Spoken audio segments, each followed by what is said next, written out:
नमस्कार विद्यार्थियों। आज हम मानव भूगोल का अर्थ, परिभाषा और प्रकृति पर विचार करेंगे। सबसे पहले हम लेते हैं मानव भूगोल का अर्थ। देखिए, भूगोल शब्द जो है ग्रीक भाषा का शब्द है। जियो का अर्थ होता है पृथ्वी तथा ग्राफी का अर्थ होता है विवरण। इस प्रकार भूगोल शब्द का जो अर्थ है पृथ्वी के संबंध में विवरण प्रस्तुत करना होता है।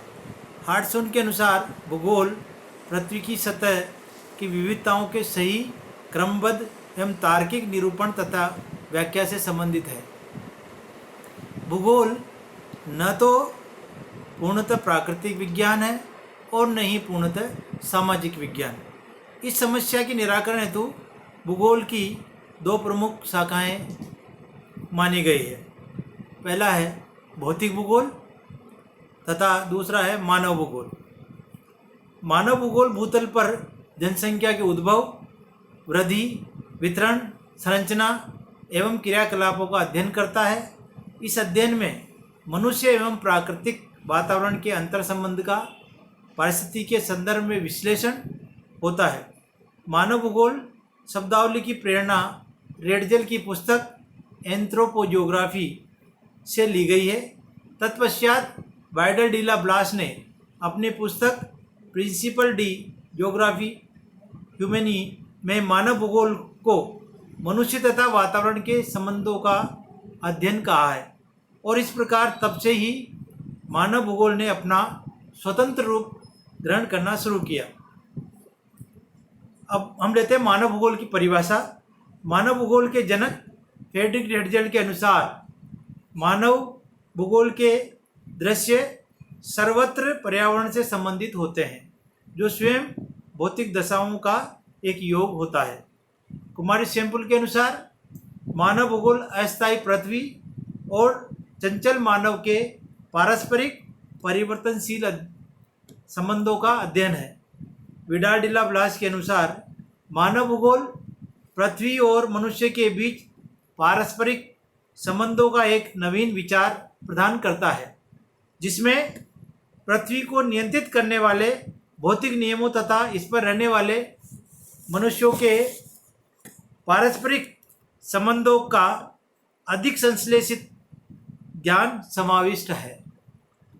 जीन ब्रून्स के अनुसार सभी क्रियाएं जो भूतल पर विशिष्ट प्रकार के दृश्य प्रस्तुत करती है, मानव भूगोल की विषय वस्तु है। डिमांजिया के अनुसार मानव भूगोल समूहों एवं मानव समाजों का अध्ययन उनके प्राकृतिक वातावरणों के अंतर संदर्भ में करता है।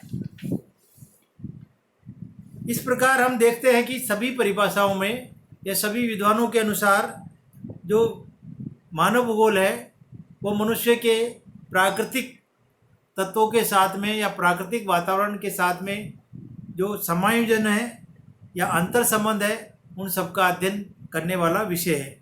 इस प्रकार एक सामान्य परिभाषा इस प्रकार दी जा सकती है कि सामान्य अर्थों में मानव भूगोल की परिभाषा इस प्रकार दी जा सकती है कि मानव भूगोल की वह शाखा है जिसमें मानव तथा उसके क्रियाकलापों के स्वरूप तथा स्थानीय भिन्नता एवं उसके भौतिक पर्यावरणों के अंतर संबंधों का अध्ययन किया जाता है।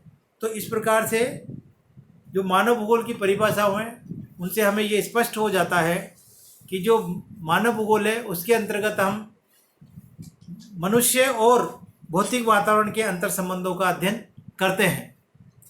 अब मानव भूगोल की प्रकृति पर हम विचार करें तो मानव भूगोल जो है सतत परिवर्तनशील एवं प्रगतिशील विषय रहा है।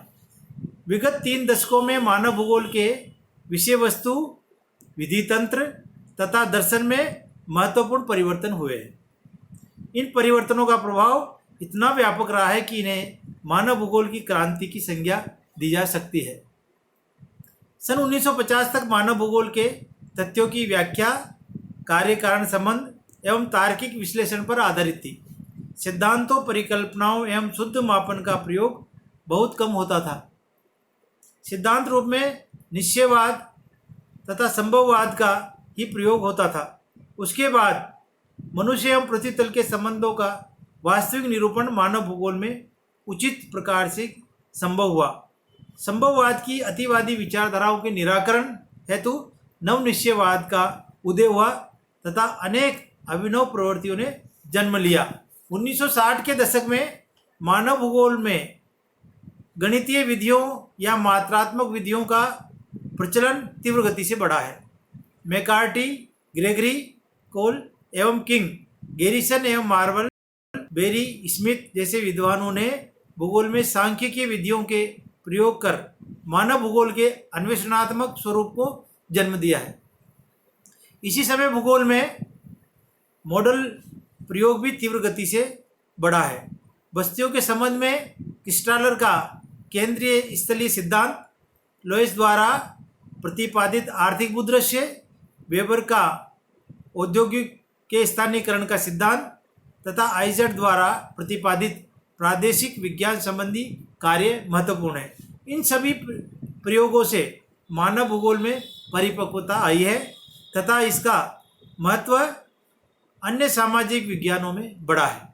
इस प्रकार सन 1960 से मानव भूगोल की अन्य शाखाओं जैसे अधिवास भूगोल, परिवहन भूगोल, विपणन भूगोल, जनसंख्या भूगोल, औद्योगिक भूगोल आदि का विकास तीव्र गति से हुआ है।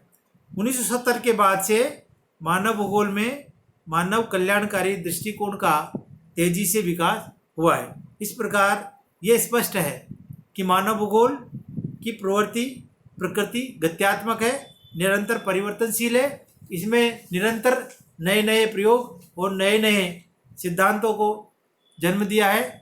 इस प्रकार हम कह सकते हैं कि जो मानव भूगोल की जो प्रकृति है वो निरंतर परिवर्तनशील है और गतिशील है, यानी ये विषय गत्यात्मक है। क्योंकि मनुष्य जो इसकी मूल में है, मानव जो इसके केंद्र में है, वो स्वयं एक परिवर्तन की प्रकृति रखता है, निरंतर नई नई नित नित खोज करता रहता है। इस प्रकार नए नए आयाम इस विषय में जुड़ते जाते हैं और नई नई जो विषय सामग्री इसमें जुड़ती जाती है। इसलिए ये गतिशील और गत्यात्मक विषय है।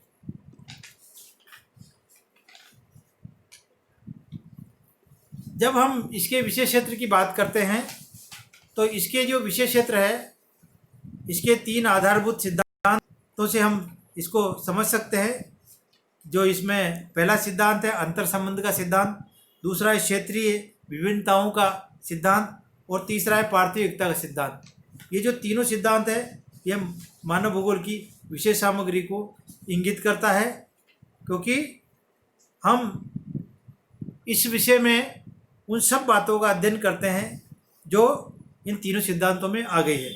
यानी अंतर संबंध का सिद्धांत से मतलब जितने भी प्राकृतिक और सांस्कृतिक तत्व हैं वो आपस में अंतर संबंधित है और उन अंतर संबंध के कारण से जो भौगोलिक परिदृश्य बनता है उन सब का अध्ययन इस विषय में किया जाता है। इसलिए यही इसकी अध्ययन सामग्री हो जाता है। यानी जितने भी प्राकृतिक तत्व हैं, सांस्कृतिक तत्व है, उन सब का अध्ययन हम इसमें करते हैं।